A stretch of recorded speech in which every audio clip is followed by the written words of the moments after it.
Akulah yang awal, akulah yang akhir. Akulah yang zahir, akulah yang batin. Kenapa? Sebab di sebalik diri kita ni, zahir dan batin adalah zat yang wajibu wujud sebahagian daripada diri Allah, tak terpisah jua. Okey.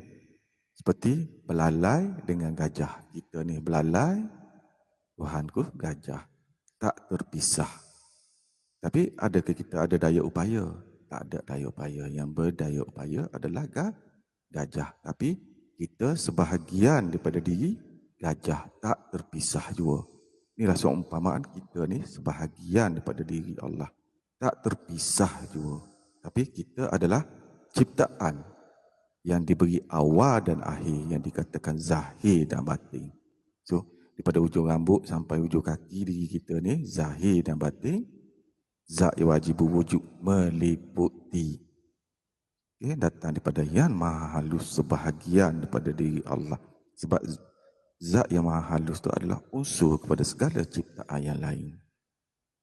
Okay, bila berkumpul, kita kata mungkinun dah berbentuk bersifat. Di sebalik yang bentuk bersifat mungkinun adalah zat yang wajib wujud datang daripada yang maha halus. Yang ni awak semua kena pecah betul-betul sampai hafal dekat mulut. Barulah awak senang nak faham dalam ilmu yang seterusnya kita pergi. Yang sebelum ni awak dengar rasa syok yang kita kupas tu, semua berkait dengan yang asas ni. Tanpa yang asas ni, awak akan pening. Okay?